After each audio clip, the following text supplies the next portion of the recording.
बाप अपने बेटे को बोला, मेरे लिए एक गिलास पानी ले आ। बेटा बोला, सॉरी अब्बू, मैं गेम खेल रहा हूँ, मैं पानी नहीं ला सकता।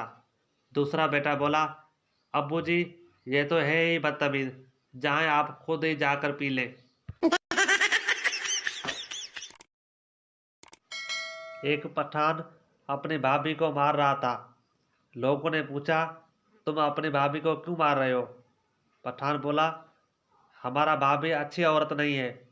लोगों ने कहा, तुम्हें कैसे पता चला? पठान बोला, ओ यार, जिस भी दोस्त को पूछता हूँ कि तुम फ़ोन पर किससे बात कर रहे हो, तो वो कहता है तुम्हारी भाभी से। एक आदमी ने अपने बच्चे को बोला, जब कोई बच्चा शरारत करता है तो उसके बाप का एक बाल सफ़ेद हो जाता है। बेटा बोला, अब पता चला दादा जान के सारे बाल क्यों सफ़ेद हैं।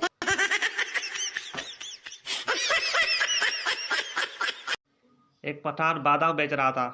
सरदार, यार ये खाने से क्या होता है? पठान बोला, बताओ, 1 किलो चावल में कितने दाने होते हैं? सरदार बोला, मुझे नहीं पता। पठान उसको बादाम खिलाकर बोला, अब बताओ, 1 दर्जन में कितने आम होते हैं? सरदार बोला, 12। पठान ने कहा, देखो दिमाग तेज हुआ ना।